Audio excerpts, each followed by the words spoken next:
ekspresi mahabbah itu ya macam-macam. Dulu sahabat ya gitu. Sahabat itu ada yang nggak kenal wajahnya Nabi sama sekali sampai akhir hayatnya. Ketika ditanya, "Loh, kamu itu sahabat kok nggak tahu wajahnya Nabi?" "Saya tidak pernah berani memandang Nabi karena ijlalan Nabi, terlalu menghormati saya sehingga tidak berani memandang wajahnya." Ada sahabat yang penggaweane delok wajah Nabi sampai bisa nyifati alfi faminunil hajib, sampai bisa nyifati detail karena delok wajah Nabi itu ibadah. Ada seorang wali ditanya, "Kalau kamu di surga ingin enggak melihat Allah?" "Enggak." "Loh, tapi semua orang ingin melihat Allah." "Unazzihu dzalikal jamal an-nadhari misli." Ben gak elek-elek Allah tak delok terima aku. Wong ra jelas. Berarti kamu kok delok pengen. Banyak. Jadi justru tapi karena saking takzimnya. Enggak lah, mosok sak aku kok.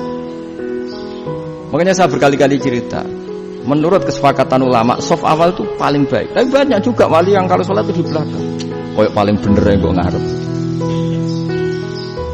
Bayangkan misalnya kamu semangat di soft awal di Masjid Haram, jebule sholatnya salah. Itu dari malaikat gayane gue ngarep, jebule ra roh. Ini kan di sini-sini wong. Jebule bodoh gitu. Gayane gue ngarep jebule. Coba orang kalau sowan Mbah Mun, yang berani di depan itu kan ya ketuanya atau jubirnya kan. Yang merasa ndak pati pinter-pinter kan mesti di pojokan. Artinya sudut pandang seperti itu ya sah saja, apa? Sah saja. Makanya banyak sahabat yang jarang sowan Nabi, alasannya takut ganggu Nabi. Banyak yang sering sowan Nabi, alasannya seneng Nabi. Yang sowan ya seneng Nabi, yang enggak sowan alasannya seneng. Lu Nabi itu tokoh, punya keluarga, punya anak. Kalau saya sering sowan berarti sering ganggu. Yang sering sowan dia alasan ini khazanah kita harus istifadah. Jadi zaman dulu dia biasa, dua sahabat, yang satu milih mahabbah itu milih sering sowan, yang satu juga mahabbah milih tidak sering. Karena pertanyaannya bisa dibalik kan, sering sowan apa sering ganggu coba. Nabi Abedar, "Assalamualaikum." Nabi nimang cucunya, "Assalamualaikum." Ayo bener yang sowan apa bener yang enggak kalau seperti itu. Akhirnya terus diatur sedemikian rupa oleh Quran. Walau annahum sabaru hatta takhruja ilaihim lakana khairal lahum. Jadi sahabat kalau mau sowan Nabi ya nunggu di sufah. Kalau Nabi keluar berarti milik publik. Sekali masuk ke dalam tidak ada sahabat yang berani sowan. La tadkhulu buyutan Nabi illa ayyudzana lakum. Kalau soal sampai masuk dalam harus nunggu dipanggil. Karena sekali Nabi masuk dalam itu milik privat keluarga, milik istrinya, milik cucunya, milik keluarganya. Jadi Nabi sekali keluar ke ruang itu berarti milik publik. Itu terus jalan tengah. Karena kalau langsung masuk, bayangkan saya itu sering menyaksikan. Mbah Mun habis ngaji 2,5 jam ngaji Jalalain. Baru masuk, "Assalamualaikum." Padahal yai mungkin mau ke kamar mandi, mau ini itu. Jadi dulu itu Quran sangat modern. Sebelum ada dokter ngatur tamu, rektor ngatur tamu itu Islam sudah modern. Dia kan gak fair kan? Misalnya saya ke Unisma harus janjian pakai ini, terus kalau Unisma kesini selonang-selonang kan lucu kan, mentang-mentang kiai terus juga sowan-sowanan selonang-selonang. Padahal kalau kita mau ke mereka pakai protokol. Sering tidak fair dunia ini, tapi karena aku kiai ra oleh gelo ya sudah. Akhirnya saya memutuskan gak gampang kemana-mana karena itu. Saya sering didatangi ajudannya menteri, Gus mau ada tamu dari Jakarta tanggal ini, mesti saya bilang, mereka milih tanggal yang mereka kosong. Kok tidak mikir apa itu kosong? Tak jawab enggak lah, sebelum diatur bahasanya dan tawaduknya gitu. Akhirnya dibalik, datang lagi, Gus jam dengan kosong apa kita menyesuaikan. Lah itu lagi dia akhlak kata saya. Itu baru punya akhlak kata saya. Bukan masalah ini, bukan masalah gengsi ya. Saya sendiri itu dolan ke alumni itu jarang, karena ya takut. Kiai kan yo nganggur, jam 09.00 nganggur, jam 10.00 nganggur. Bisa saja alumni itu kerja di pabrik, bisa saja yang latihan ekonomi di pasar.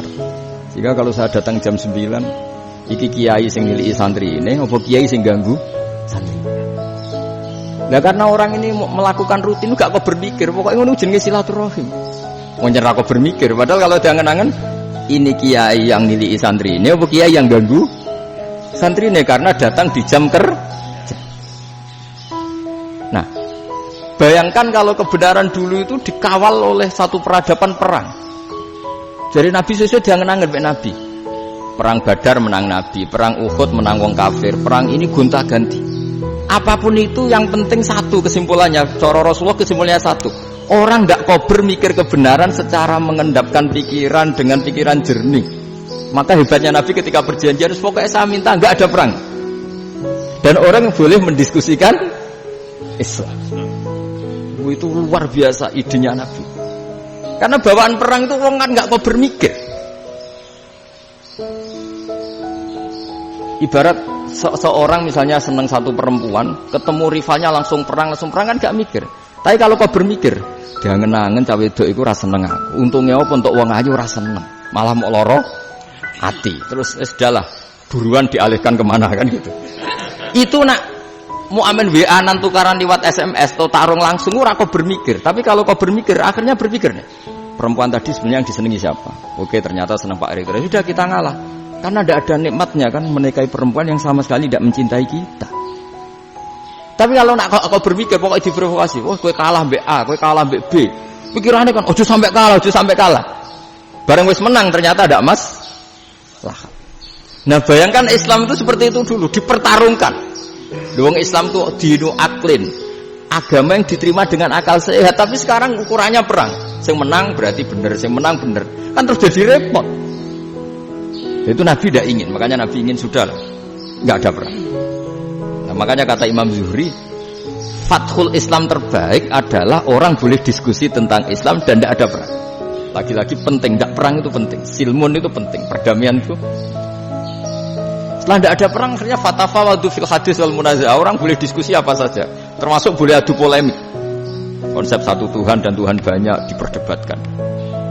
Akhirnya Nabi secara rileks bisa menjelaskan. Muhammad, urusan kita banyak. Kalau Tuhannya satu tidak cukup, Tuhan harus banyak untuk menyelesaikan berbagai urusan. Ada Tuhan bagi rektorat, bagi macam-macam kan. Ada Tuhan untuk ngurusi utang, ngurusi BPKB, macam-macam. Terus kata Rasulullah, enak saja Nabi jawabnya. Ya kalau kamu punya majikan banyak, perintahnya beda-beda, kamu mangkel enggak, bingung enggak? Ya susah, Mat. Kalau majikannya banyak, perintahnya beda-beda, kita jadi repot. Senang mana? Senang majikan satu. Ya sudah, Tuhanmu itu majikan kamu. Kalau Tuhannya banyak, perintahnya macam-macam, kamu yang repot. Akhirnya ya sudah, Mat, Tuhannya satu aja. Nah, itu ya barokahnya diskusi tadi, barokahnya enggak perang. Daraballahu masalan rajulan fihi syuraka'u mutasyagisuna wa rajulan salamal lirajul hal yastawiyani masalah. Terus alhamdulillah. Jadi orang yang paling kafir pun saat itu taslim.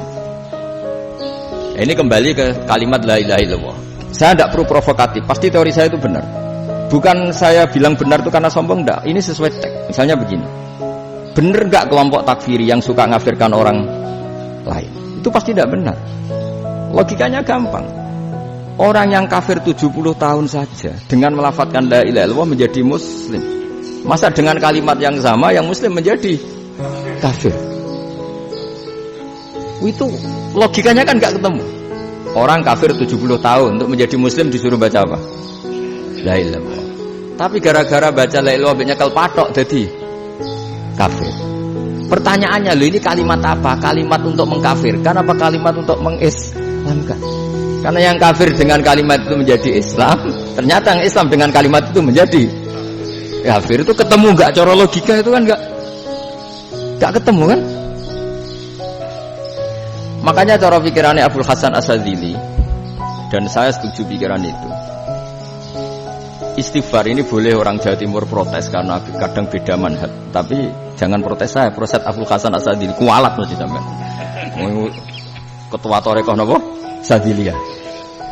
Cara madzhab Sadzili, dan Anda boleh berbeda madzhab, mencari khasnya wong kampus iki wani beda. Beda kapasitas lah, pokoke butuhe beda. Dan ketok pinter, ketok kritis tuh. Cara madzhab Abul Hasan Asyadzili itu gini Pak Rektor. Jadi istighfar itu baik, tapi ba'da kamali tauhid, setelah tauhidnya itu benar. Alasan beliau masuk akal. Ketika ada ayat fa'alam annahu la ilaha illallah wastaghfir li dzambik. Bihadil kalimat. Jadi orang boleh istighfar setelah tauhidnya benar. Alasannya Abul Hasan Asyadzili begini.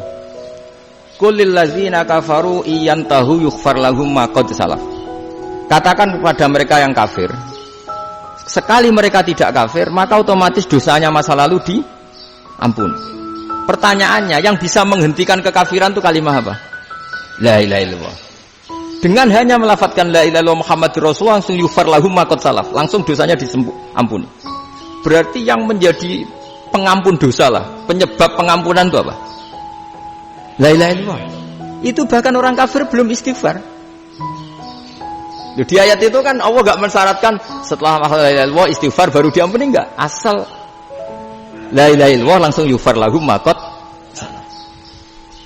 Saya ulang lagi ya, jelas ya. Jadi kulil ladzina kafaru iyantahu yufar lahum ma qad. Nah, sekarang iyantahu, mereka berhenti dari kafirnya. Syaratnya pakai apa? La ilaha illallah Muhammadur, itu langsung yufar lahum ma qad. Artinya apa? Ghufranullah itu bisa didapat hanya dengan mujarradut tauhid, yaitu hanya dengan melafadzkan kalimat thayyib. Dan sahnya istighfar juga berdasar kalimat thayyibah itu. Misalnya gini, orang kafir sebelum Islam melafadzkan astaghfirullah, astaghfirullah, astaghfirullah, kira-kira diterima enggak? Enggak kan? Karena syaratnya istighfar ba'dat tauhid. Nah, makanya dalam adab Sadili istighfar itu setelah la ilaha illallah. Karena cara pandang ya seperti itu. Jadi fa'lam annahu la ilaha illallah wastaghfir li dzambi. Jadi dengan kebenaran tauhid saja ini sudah cukup kita insyaallah layak diampuni. Karena innallaha la yaghfiru ayyusyraka bihi wa yaghfiru ma duna dzalika liman yasha. Jadi orang yang tauhidnya benar itu bisa diampuni Allah asal tauhidnya benar. Itu Allah ngendikan liman yasha wa yaghfiru ma duna dzalika liman yasha. Dawuh Imam Suyuti walam yakun liman yastaghfir. Jadi orang yang bertauhid secara benar meskipun gak sempat istighfar itu tetap potensi diampuni. Karena bawaan tauhid itu sudah menjadi layak diampuni. Kayak orang kafir sekali ngelafatkan kalimat tauhid mbok gak istighfar langsung diampuni. Nah, karena melihat seperti itu terus orang berlomba-lomba memperbanyak jumlah ngelafatkan la ilaha illallah. Jadi kita-kita yang alim, kita semua, saya tidak bilang saya, kita termasuk yang di pinggir-pinggir saya ngaku alim ora masalah lah sofa. Kita semua yang alim-alim itu tahu bahwa la ilaha illallah itu super. Sudah bawaannya tauhid, juga punya kelayakan Nah, kemudian nasib kita agak sial. Malah kalimat ini dituduh bid'ah, dituduh khurafat. Mergo Nabi enggak pernah tahlilan, Nabi enggak pernah. Nabi enggak pernah tahlilan kalau diartikan Nabi ora tau maca la ilaha illallah, enak gak kalimat ini. Nah, ini provokatif ini. Jadi ini sudahlah keanehan-keanehan ini kita terima karena ciri utama wali, ciri utama ulama itu wa'udhu fisabili, harus pernah disakiti. Jadi kalau Unisma sakit kalau dituduh apa? Dituduh bid'ah itu berarti belum calon ulama. Calon ulama itu wa'udhu fisabili, harus disakiti. Jadi kalau kamu disalahpahami itu ya harus santai. Iya, termasuk provokatif tadi. Termasuk diatur tadi. Jadi kalau cara berpikir kan, karena mereka itu memang kalau kita turutin itu memenya itu terlalu, kadang menghujat kita itu enak ya jadi KNU, ada orang mati datang, kiainya dapat makan, dapat rokok, terus pulang. Jadi apa? Terus kita kayak tersangka terus. Kita kan kayak tersangka terus, tertuduh terus. Yang orang NU ya memenya juga nggak kalah ekstrimnya. Boleh ya ajaran orang nggak boleh ngasih-ngasih kiai itu. Berarti boleh dong ajaran kikir. Jadi memang kadang apa ya, cangkem elek lah bahasa kasarnya itu. Itu memang kadang lebih mengenakan kalau kita datang ke acara mayat kan dapat makan, dapat minum. Kalau yang sohibul bed rokok ya dapat rokok. Kalau kiainya dapat wajib, kadang 20.000, kadang 50.000. Terus memenya itu kok setega itu ya, ada orang meninggal kok malah kita makan-makan. Seakan-akan kan kultur ini biadab kan gitu. Tapi yang orang NU kebalikan bales. Oh ternyata nggak boleh ya mayit disodakoi. Ternyata nggak boleh ya orang dermawan. Berarti Islam membolehkan medit ya gitu. Yang mau ini kan. Tangan-tangan itu luwih mandi timbang takbir ya kan. Karena ini kan memicu emosi kan. Memicu apa? Emosi. Nah, tapi saya kalau disuruh bela mana itu tidak ada yang saya bela. Ya seorang sudahlah kalau mau nganggur saja sudah itu. Ya tapi itu memang apa ya? Itu khazanah Islam, ada yang kritik, ada yang enggak. Ya itu memang fazanah. Ya biasa aja kalau saya biasa. Karena dulu ulama itu sudut pandangnya itu ya seperti itu. Ada yang ulama suka ibadah itu sholat, ada yang milih tidur. Sampai Imam Ghazali bilang suatu saat ibadah terbaik di zaman akhir itu tidur. Sholat saja kalah sama tidur kan. Tapi itu loh ya, yang wajib tetap loh, terus kamu gak sholat wajib. Begini beliau mencontohkan itu.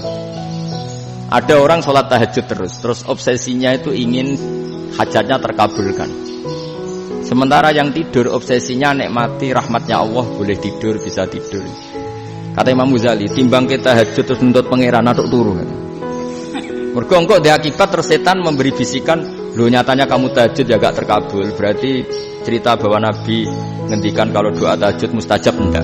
Daripada ngono kan turu ora tau ndonga. Timbang abri-abri Islam ya, timbang elek-elekin apa? Jadi ulama itu mulai dulu itu sudah berpikir. Banyak orang menjadikan tahajud, sholat malam itu media untuk hajatnya. Dan kalau gak kesampaian ini mutung. Nyalahkan kiainya ijazah ramandi. Macam. Daripada ngono ora usah apa? Tahajud turu. Dan jenis kayak ini tuh banyak. Makanya ulama kayak saya itu saenake dhewe itu ya jarang. Saya sering didolani muhibbin terus bilang, "Gus, saya doakan gini-gini, saya mau nyalon bupati atau saya gini." Saya bilang, "Gak waduh orang ndonga ora mandi, darane ulama dongane ra mandi." Nak mandi, kamu jadi bupati tetap nganggep karena beli. Sopo sing ora roh bupati saya juga beli. Ribet kan? Ketika mereka jadi ngunsurkan doa kamu apa karena kemarin beli? Yang beli maksudnya, enggak beli enggak usah tersinggung. Jadi ribet ngadepin. Nggak, artinya gini loh, doa itu jangan dipakai begitu. Kalau minta nasihat, tak nasihati jadi bupati yang baik, gubernur yang. Kalau minta doa itu resikonya. Akhirnya kiai kalau diminta doa ya doa, sebenarnya diisinya itu nggak doa kemenangan.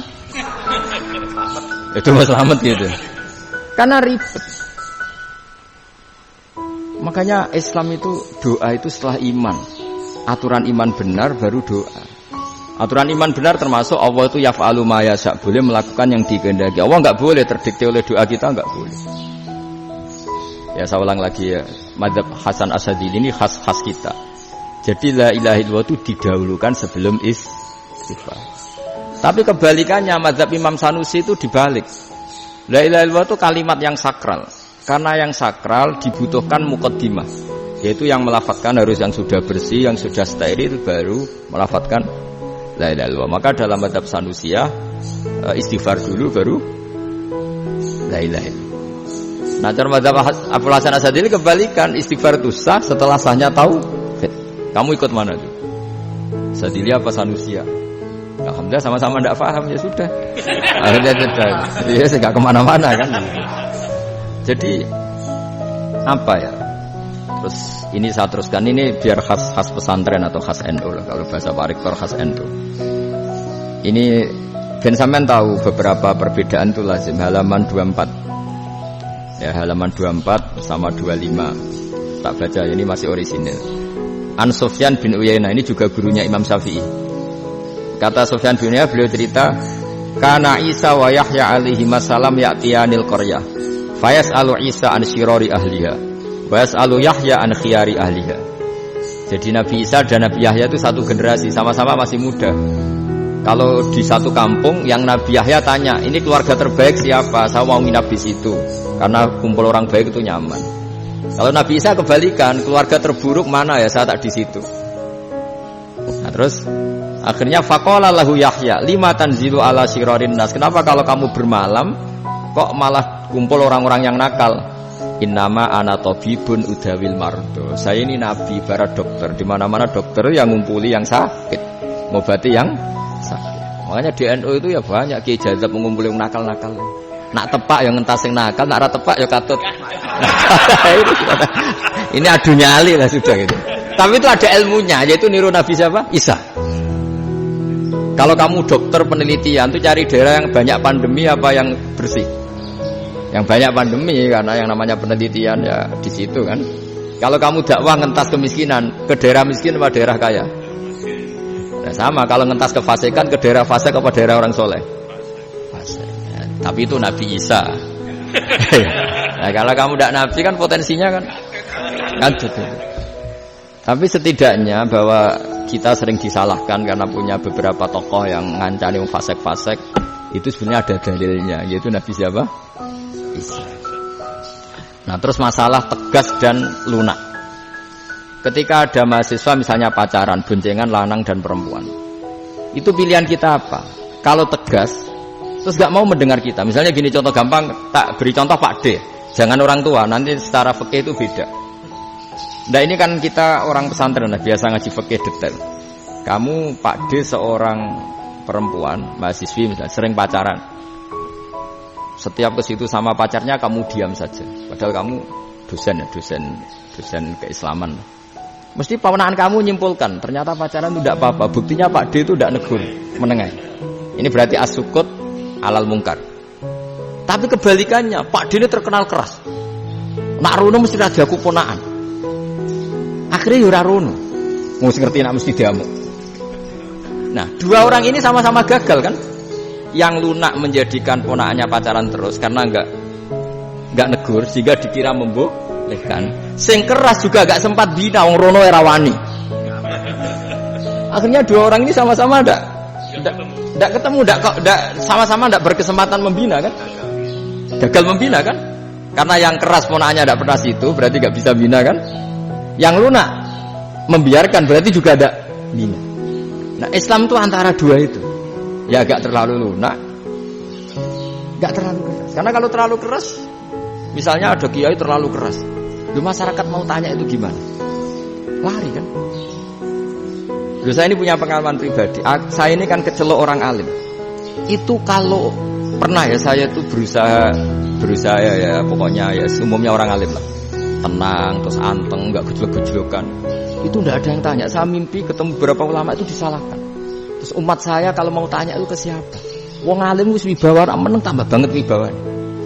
Kepala Quran sering gojlok rektor macam-macam. Terus wong wanita kok saya biasa ke pasar pandangan dicegot orang. Gus, putri saya itu sering keluar darah tapi melebihi batas haid gini-gini. Kalau badhe sowan jenengan, gak usah sowan ning kene mbek ngadeg-ngadegan. Terus tanya, yang haid berapa hari, Gus? Ya supaya rudat tilal adat sebelum dia punya penyakit istighadah itu berapa? 6 hari ya sudah, kembali 6 hari lainnya mustahadah, tetap sholat, tetap normal. Tapi kalau saya wibawa moro pasar go tasbih dulu. Iku mesti wong salaman njaluk donga yakin. Tapi baru kayak rada uraan ketemu wong-wong. Jol pening ndi? Maaf pening ndi? Gus beneran Gus ketemu jenengan kula wingi badhe tuwa kok. Ini tanya. Dadi uraanku iku amden. Lha nek sampean asli. Asli uraan. Karena ndak uraan lah tetap ndak wibawa kan. Jadi baru kayak uraan dia banyak. Saya itu kalau ngantor di Jogja itu banyak orang yang tanya. Ya biasa tuh tanya macam-macam. Karena saya uraan. Ke pasar ya orang, bahkan di bis sering ketemu orang. Wah beneran Gus kalau badhe sowan jenengan badhe tanya ini. Ya sudah di sini aja. Jadi semua itu diilmoni. Nabi itu punya sisi yang dua-duanya jalan. Memang beliau luar biasa, dipilih Allah yang luar biasa. Nabi ketika wibawa itu banyak sahabat yang bahkan mengenali wajahnya aja tidak bisa. Ka'anna ala ru'usihim at-tayr. Bayangannya seakan-akan di kepalanya itu ada burung yang takut terbang, saking antengnya. Tapi Nabi sekali mengeluarkan job, sekali santai, itu sahabat tanya itu sampai yang enggak pantas ditanyakan. Nabi saya tadi kumpul istri saya, tapi tidak inzal itu wajib mandi tidak. Aro'aita law anna ahadana ya'ti imra'atahu wa lam yunzil. Itu ya ditanyakan. Nabi mun kumpul itu betul saged inzal sepundi. Guys metu lagi. Terus ya ada yang tanya macam-macam. Ya saking ada sahabat dipanggil Nabi tambah lari, dipanggil lagi tambah lari. Panjenengan nyeluk pas kula kumpul bojo kula. Lah kula kuwatir jenengan orang suci, saya belum mandi, makanya saya lari. Nabi ngendikan innamal mukmin thahir, ya nak masalah ketemu kiai ra apa-apa ijek junub. Sementing kok nak salat kados sik. Tapi Nabi sekali pakai mazahirul jalal, tapi pakai wibawanya, itu orang enggak berani ngomong. Tapi sekali Nabi rileks, itu orang bisa tanya apa saja, termasuk halal yang enggak pantas. Loh, ada sahabat itu tanya lucu, tanya Maimunah. Maimunah itu ya cantik tapi sudah agak tua lah. Maimunah, ya Ummul Mukminin, hukumnya ngambung bojo pas Ramadan piye? Wah gak roh aku, gak tau diambung kan Nabi pas Ramadan. Tanya Saudah, wah malah ra diambung kalau Saudah itu kan wis tuwa itu. Lucunya istrinya jawab. Tanya Aisyah yang mungkin Nabi iya yang mungkin tanya Aisyah. Itu yang usulnya istrinya Nabi Maimunah. Selalu Aisyah. Tanya Mbak Aisyah. Ya Amirul ya Ummul Mukminin gini-gini. Wah Aisyah yang cantik masih perawan kan. Qabbalani Rasulullah bahwa Nabi biasa ngambung-ngambung pas Ramadan dan beliau tetap puasa. Akhirnya pakai ngarang kan wa takbil fi Ramadan wa tublah la tubtilu shauma ngambung ora. Iku udah biasa di sini. Ya nasib bojone ayu. Nah ini artinya seasik itu. Jadi garwane Nabi sing ngrasa rodok tuwa. Wah, aku ora tau. Kok Aisyah. Serilek itu dulu itu. Maksudnya orang-orang Islam pertentangan itu. Maksudnya dia balik semua ini bedanya orang pesantren sama orang kampus. Kalau orang kampus mau cerita agama itu rahmatan lil alamin, tapi nyontokno rileke ora iso. Agama itu rilek, tapi nyontokno rileke ora iso. Mergo ora pati ngaji. Contohnya ora iso, tapi mau gawe kaidah kok Islam itu rahmatan. Jadi Nabi itu lah, Allah juga gitu. Allah itu kalau sudah memperlihatkan madzahirul jalal, itu mbok malaikat Jibril rawani. Ketika Allah dengan madzahirul jalal. Tapi kalau Allah dengan madzahirul jamal, madzahirul apa? Jamal. Iku ya gojo-gojo kan ambek makhluk gojo. Ya buli-bulian terusane. Ya sampean delok ning hadis syafaat itu, akhiru man dakhalal jannah atau akhiru man kharaja minan nar itu di beberapa judul. Ada seorang rajul yang ahli neraka ya, dintas mbek pangeran terus ditudono swarga. Gusti, swarga ngiler tok ora wong wayu ora wis ngiler tok ngerjaluk Gusti mosok roh tok ora oleh mlebu jarimu asal mlebu metu kon neraka ora jaluk-jaluk meneh sumpah lho ya gak jaluk apa-apa meneh mboten Gusti sekali satu ada di neraka ndak akan minta apa-apa lagi wallahi la as'alu ghairaha mesti ghaira khoslah ghaira tilkal khoslah ya niku selain keluar dari neraka saya ndak akan minta lagi didono swarga wong do kelon seru wibet kan sing bojone elek kan dendam dadi ning swarga iki. Swarga wis macam-macam. Gusti mosok roh tok ora oleh mlebu. Jarene janji ra njaluk meneh. Akhire ya wis didelokno neraka. Ya pangeran jawabe gampang didelokno neraka. Roh neraka begitu menyakitkan, begitu ngeri. Sudah Gusti saya ndak minta surga, sementing enggak masuk neraka. Rabbana srif anna adzab jahannam. Setelah lama itu diadepno swarga nang njuk mlebu swarga. Terus diadepno nang neraka. Akhirnya ya sudah saiki mlebu swarga gak apa-apa. Iku jawabe lucu. Atas taziu jenengan nyek kula. Wong karuan ra di swarga kok mlebu swarga.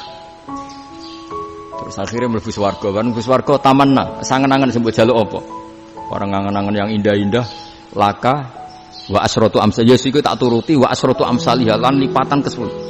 Jawabe wong lanang ya lucu. Atas taziu bi wa anta rabbul alamin. Jenengan pangeran kok ngenyekan. Maksudnya wis karuan aku ora pantes. Dari pangeran la astazi'u bika walakinni ala ma asya'u qadir. Aku gak ngenyek kowe, pancen aku pangeran. Nuruti kowe iku iso. Jadi Allah sendiri ketika dengan madzahirul jamal itu malaikat ya ono sing wani bantah. Masyhur itu kan malaikat sing bantah pangeran atas alufia mayusidu fiya wasfikut. Karena Allah dengan madzahirul jamal. Sing paling masyhur Nabi Musa. Nabi Musa itu ketika Nabi Mi'raj. Nabi Mi'raj itu beliau kira-kira di langit keempat lah yang masyhur atau kelima. Ngelangkahi. Nabi Musa menangis, "Ya Rabbi ini apa-apaan?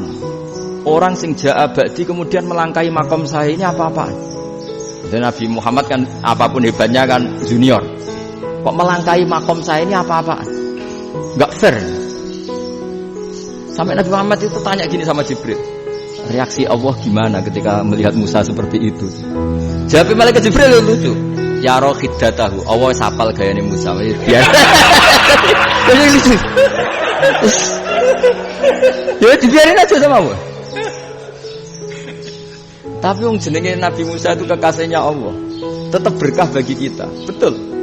Ketika setelah Mi'raj diwajibkan salat 50. Gentenan Nabi Musa kelihatan nabinya.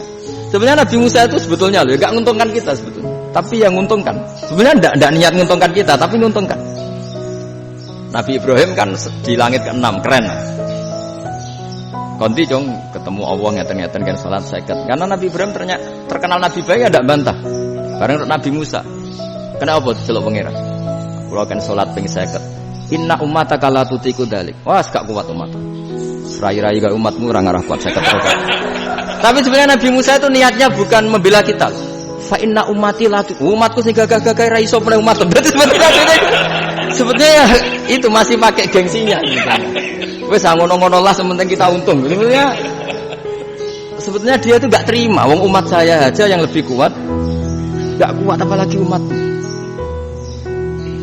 Dan terus sebutin irji ila rabbika fas'al takhfif. Itu berarti Allah dengan madzahirul jamal. Sudahlah, datang ke Allah minta keringanan. Allah itu baik. Minta. Mbak Allah itu ringanan mau 5 tok. Jadi cek 45. Balik ke Nabi Musa, piro 45. Cek ra kuat umat. Wong umatku ra kuat. Jadi sebenarnya dia umatku ra kuat. Lho cara Nabi Muhammad model wong Malang. Yo beda umatku mbek umatmu. Ribet kan? Itu. Lho Nabi Muhammad kan enggak seperti itu kan? Enggak punya akhlak Malang kan? Akhlak. Maksudnya akhlaknya mujur itu, akhlak yang baik gitu. Ya akhlak yang mujur, bukan yang Malang gitu. Jadi Nabi ya manut.